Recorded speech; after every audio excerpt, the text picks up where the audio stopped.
Yo la team Wrangler. Aujourd'hui on va faire la vidange sur un Jeep Wrangler 3.6 Pentastar. Et ce tuto est valable du coup pour tous les 3.6 du groupe Dodge, Jeep et Chrysler.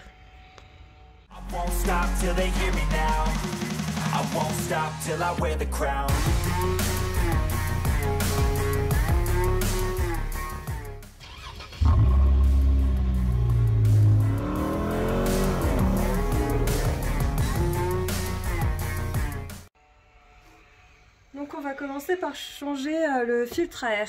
Mais attention, en fonction du modèle du véhicule, le filtre à air peut être placé à un autre endroit dans le véhicule. Donc bien faire attention. Donc pour changer le filtre à air, il faut commencer par déclipser 4 clips qui se trouvent ici, là. Là derrière, on en a un autre. Et là, on en a un. Et après, avec un tournevis plat, il faut dévisser le collier de serrage là. Ensuite, on enlève le cache moteur. Ensuite, avec du 10, on va dévisser les deux supports là.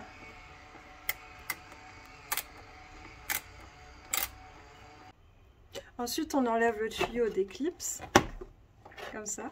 Ensuite, on va venir déconnecter cette durite là.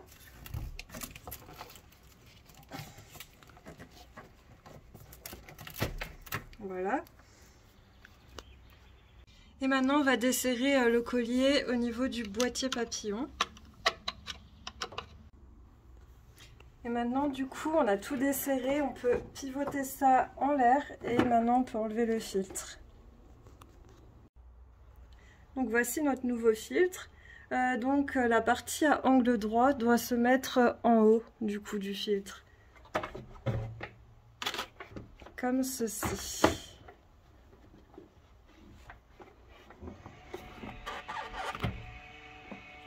Maintenant, on va tout refaire dans le sens inverse pour tout resserrer. Donc, on resserre ce collier. Donc, on remet le tube dans les supports. Et ensuite, on remet les vis. Ensuite, on vient reclipser la durite là-dedans.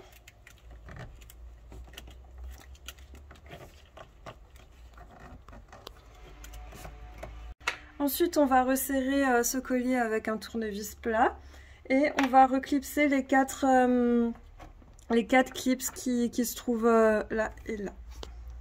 Donc on va commencer par ouvrir le bouchon de remplissage afin de faire un appel d'air pour que l'huile s'évacue mieux par la suite.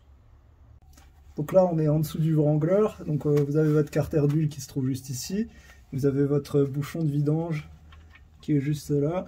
Donc c'est du 13, hein, un de sorcier. Il suffit de dévisser.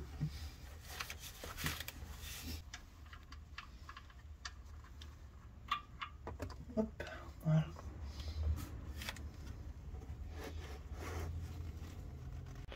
Donc là on profite pour nettoyer le bouchon. Ce bouchon a un joint intégré, donc il est inutile de le remplacer. Avec une douille de 24, on vient dévisser notre cloche de filtre à huile qui se trouve juste ici.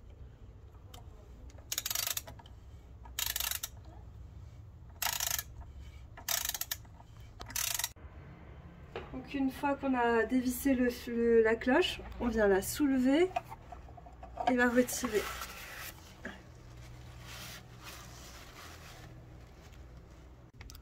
Alors il faut savoir que sur les premiers modèles, entre 2011 et 2013, vous avez un filtre un peu différent qui ne comporte pas le bypass. Le bypass est directement intégré au support de filtre et en fait il était connu pour casser très souvent. Donc en fait quand vous ouvrez votre cloche, vous avez un ressort qui pète et qui vous part dans la tronche. Donc pour résoudre le problème, ils ont décidé à partir de 2014 d'installer le bypass sur les filtres. Comme ça, c'est beaucoup plus résistant. Enfin, c'est beaucoup plus durable puisque forcément, vu que vous changez régulièrement le filtre, votre bypass, vous avez un bypass neuf à chaque fois que vous changez de filtre, quoi. Donc voilà, faites attention si vous faites la vidange sur votre Wrangler, vous n'avez pas la même référence de filtre à huile en fonction de l'année. Voilà. Donc pour enlever le filtre, il suffit de tirer comme ça. Et maintenant, on va venir nettoyer à l'intérieur, à l'extérieur, grossièrement. Voilà. Donc là, on vient enlever le joint. Il faut faire attention à ne pas abîmer la cloche.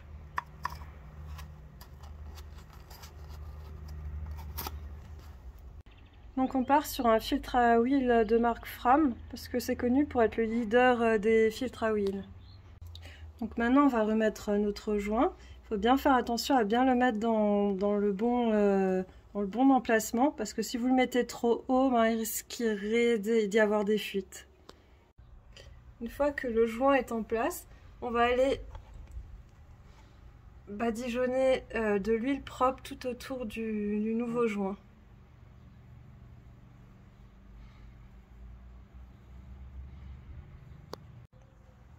Et maintenant, pour remettre le nouveau filtre à huile, on va juste clipser et pousser jusqu'à entendre un clips et puis c'est bon.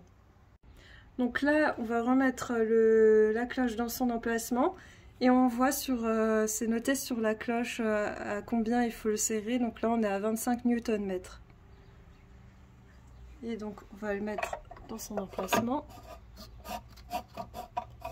Et après, on va le serrer avec la clé dynanométrique. Donc là, on vient serrer à la clé dynanométrique à 25 Nm. Et il est important du coup de serrer à la clé dynanométrique parce que vu que l'ensemble est en plastique, il risquerait de craquer et c'est un problème connu sur ce modèle. Donc là, maintenant, on a laissé couler notre huile. On va juste venir nettoyer le plan de joint.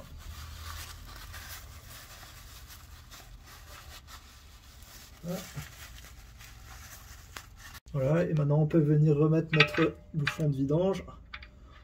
On vient le remettre à la main et ensuite on vient le serrer à la clé dynanométrique à 27 Nm. Donc pour le 3.6 Pentastar, il faut de la 5W20. Donc nous, comme d'habitude, on part sur de l'Amsoil, hein, donc très très bonne marque américaine. Nous, on n'utilise que ça hein, pour tous les consommables. Donc il faut 5 litres 7 d'huile. Donc là, voilà, vous pouvez passer 5 litres 5 tranquillement et puis après on fera le niveau petit à petit.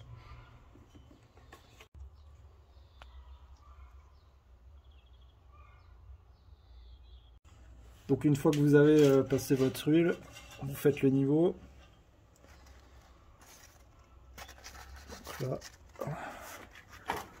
Donc là on est pile au max. Donc vous, pour le premier appoint, vous le remplissez jusqu'au max puisque quand vous allez démarrer le moteur, le filtre à huile va se remplir, donc le niveau va baisser un petit peu. Donc là on va démarrer le moteur, l'huile va circuler, le niveau va diminuer un petit peu, on va laisser reposer le moteur 2-3 minutes et ensuite on pourra refaire le niveau correctement.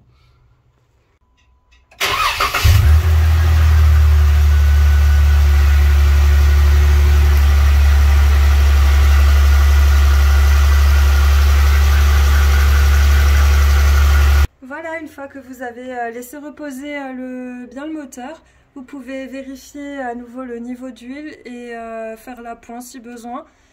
Pensez également à vérifier le niveau d'huile régulièrement. Voilà, si ce tuto avec Marjorie vous a plu, n'hésitez pas à mettre un pouce bleu et à vous abonner. Et voilà, on vous dit à la prochaine pour de nouveaux tutos.